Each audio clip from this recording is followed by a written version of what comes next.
کہ جس طرح سے انسان کی بہت سی صلاحیتیں ہیں اسی طرح عقل بھی ہے. انسان کے ہاتھ میں پکڑنے کی طاقت ہے، اٹھانے کی طاقت ہے.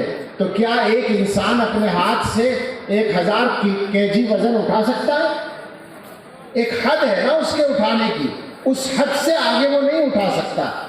آنکھ دیکھنے کی صلاحیت آنکھ کے اندر ہے تو ایک حد تک آدمی دیکھتا ہے اور اس سے آگے کا اس کو نظر نہیں آتا. سننے کی صلاحیت کان کے اندر ہے، ایک فاصلے تک کی آواز سنائی دیتی ہے، اس سے آگے کی سنائی نہیں دیتی. تو اس کا مطلب یہ ہے کہ انسان کی صلاحیتوں کی ایک حد ہے. تو سوال یہ ہے کہ عقل بھی تو انسان کی ایک صلاحیت ہے، وہ لامحدود کیسے ہو جائے گی؟ اس کی بھی تو کوئی حد ہوگی نا. بس جہاں تک وہ حد ہے وہاں تک سمجھ لو اور اس کے آگے ماننے کا راستہ ہے. اس کے علاوہ اگر کوئی دوسرا طریقہ اختیار کیا جائے گا تو آدمی صحیح طور سے اسلام اور ایمان پر قائم نہیں رہ سکتا. امام بخاری رحمۃ اللہ علیہ کے اس طریق سے ایک بات اور سمجھ میں آئی کہ وہ حدیث کی سب سے بڑی کتاب لکھ رہے ہیں اور اس کی تکمیل کر رہے ہیں باطل فرقوں کی تردید کر کے. حضرات علماء اس بات کو جانتے ہیں، ہمارے عام مسلمان بھائی بہت سے اس بات کو سمجھتے نہیں ہیں. میں صفائی سے یہ بات پہنچانا چاہتا ہوں کہ اگر آپ یہ دیکھیں کہ اہل حق علماء آپ کو یہ بتا رہے ہیں کہ فلاں فرقہ یا فلاں طبقہ یا فلاں گروہ یا فلاں آدمی صحیح بات نہیں کر رہا ہے، دین کی صحیح تشریح نہیں کر رہا ہے، تو آپ اس کو یوں کہہ کر نہ چھوڑ دیں کہ صاحب یہ مولوی تو اختلاف کی باتیں کرتے ہیں. ایک طبقہ ہے جو دیندار بھی ہو سکتا ہے بلکہ، مگر اس کا مزاج ہے کہ صاحب اختلافی باتیں نہ کرو. کیوں؟ اس لیے کہ وہ ان اختلافی باتوں کی حقیقت کو نہیں جانتے.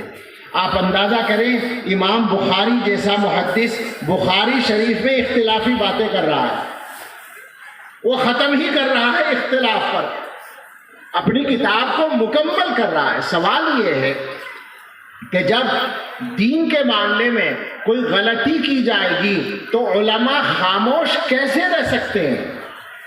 ایک سیدھا سادہ سوال ہے جو عام آدمی کی سمجھ میں بھی آ جائے گا. آپ کی ایک زمین ہے، آپ کے پڑوسی نے آپ کی زمین پر قبضہ کر لیا، بہت زیادہ نہیں، 1 فٹ زمین پر بھی قبضہ کر لیا، تو آپ خاموش بیٹھ جائیں گے؟ اس پر کیس کریں گے، اس کی شکایت کریں گے. اب اگر وہ آدمی کہے کہ نہیں اختلاف کی بات نہیں کیا کرتے، تو آپ کیا کہیں گے؟ اختلاف تم نے پیدا کیا ہے، میں نے تو نہیں پیدا کیا. تم میری زمین چھوڑ دو، اختلاف ختم ہو جائے گا. تو بالکل یہی بات ہے. حضرت محمد رسول اللہ صلی اللہ تعالی علیہ وسلم نے علماء امت کی ڈیوٹی مقرر کی ہے کہ تمہیں دین کو اس کی اصلی شکل میں محفوظ رکھنے کا کام کرنا ہے. اب اگر کوئی آدمی دین کی صحیح تشریح سے ہٹ جائے گا، جو تشریح حضرات صحابہ اور ان کے بعد امت کے اہل حق علماء کے درمیان چلتی چلی آ رہی ہے، اس تشریح سے الگ بات کرے گا تو علماء کی ذمہ داری ہوگی کہ وہ اس کی غلطی بتائیں. اگر نہیں بتائیں گے تو یہ اپنی ذمہ داری میں کوتاہی ہوگی. اب علماء یہ کام کرتے ہیں تو کچھ لوگ پریشان ہوتے ہیں کہ صاحب یہ اختلاف کی بات کر رہے ہیں. یہ غلط بات ہے. علماء کو ان کی ذمہ داری ادا کرنے دیں اور دین کے معاملے میں علماء پر اعتماد کریں. یہ بھی ایک بات ہے بہت صاف طور پر سمجھنے کی، جو اس زمانے میں جس میں غلطی کر رہے ہیں لوگ کہ دین سیکھنے کے لیے فلاں انجینئر اور فلاں ڈاکٹر اور فلاں پروفیسر ان کے پاس بھی جا رہے ہیں.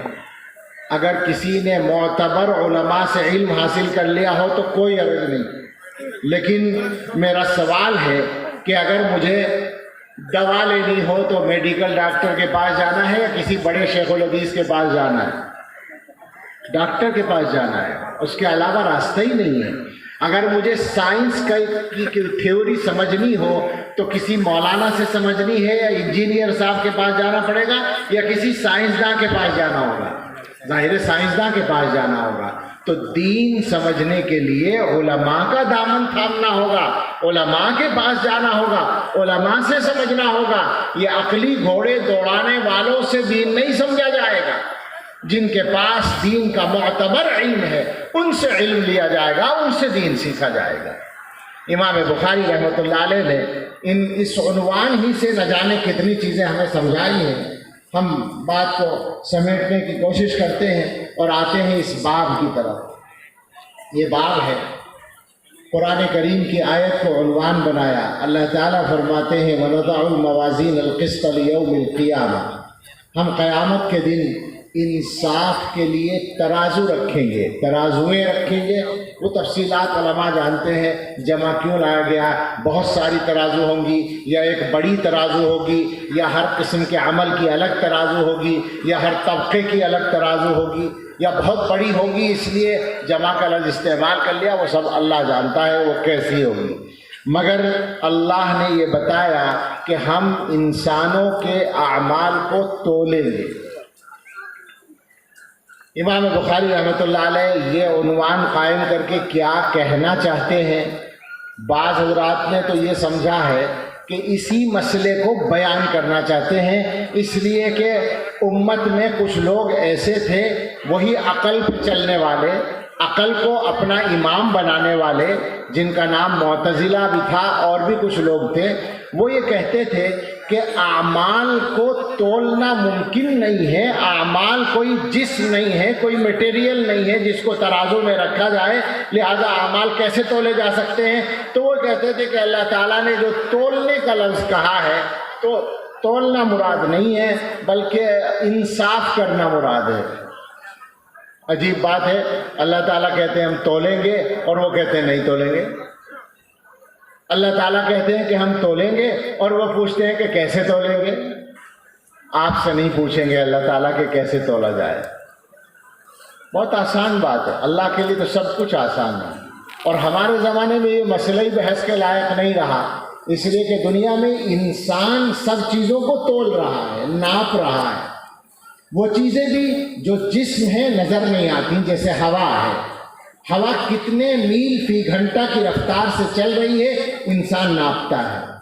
اور وہ چیزیں بھی جن کا کوئی جسم نہیں ہے، مٹیریل نہیں ہے، وہ قائم بالذات بھی نہیں ہے، جیسے حرارت ہے، ہیٹ گرمی، برودت ہے ٹھنڈک، انسان ناپتا ہے اس وقت فضا میں کتنے ڈگری سیلسیس ہے، کتنی گرمی ہے، کتنی ٹھنڈک ہے، اس آدمی کے بدن میں کتنی گرمی ہے، کتنی ٹھنڈک ہے، یہ انسان ناپتا ہے۔ تو جب انسان اپنے محدود وسائل کے ساتھ یہ چیزیں ناپ سکتا ہے تو وہ قادر مطلق انسانوں کے اعمال کو نہیں ناپ سکتا، وہ انسانوں کے اعمال کو نہیں تول سکتا۔ تو گویا امام بخاری رحمۃ اللہ علیہ اس جگہ وزن اعمال کی طرف اشارہ کر رہے ہیں، اور بس یہ سوال ہوگا طلبہ کو ہونا چاہیے کہ عنوان تو جہمیہ کے رد کا ہے اور رد ہو رہا ہے معتزلہ کا، تو بعض لوگوں نے کہا کہ جہمیہ میں سے بھی بعض لوگ وزن اعمال کا انکار کرتے تھے۔ بعض حضرات نے یہ کہا کہ امام بخاری رحمۃ اللہ علیہ صفات ہی کے مسئلے پر بات کر رہے ہیں، وہ جو صفات کا انکار کرتے تھے، یہاں بتایا جا رہا ہے کہ اللہ تعالیٰ اعمال کو تولیں گے، وزن کریں گے، تو اعمال کو وزن کرنا بھی تو ایک صفت فعلی ہے، اس سے صفت ثابت ہو گئی اللہ تعالیٰ کی۔ بعض حضرات نے کہا کہ یہ ایک اور مسئلے کی طرف اشارہ کر رہے ہیں، اور وہ مسئلہ وہ تھا جس کے سلسلے میں معتزلہ ہی نے فتنہ کھڑا کیا تھا کہ اللہ کا جو کلام ہے، کلام اللہ، وہ مخلوق ہے۔ وہی بات کہ اگر قدیم مانیں گے تو تعدد قدامہ ہو جائے گا، لہذا حادث ہے، سب چیزیں حادث ہیں، کلام اللہ بھی حادث ہے۔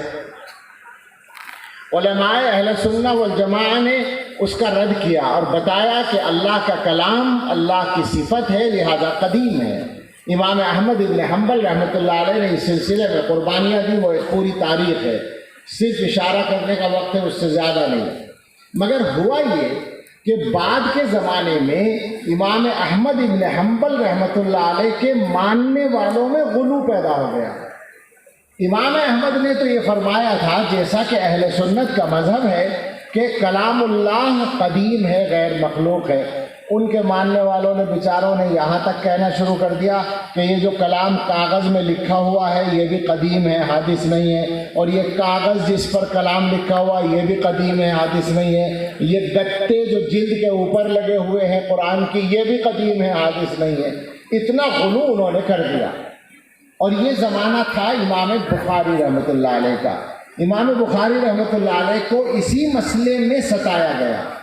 آپ نے پڑھا ہوگا کہ امام بخاری رحمۃ اللہ علیہ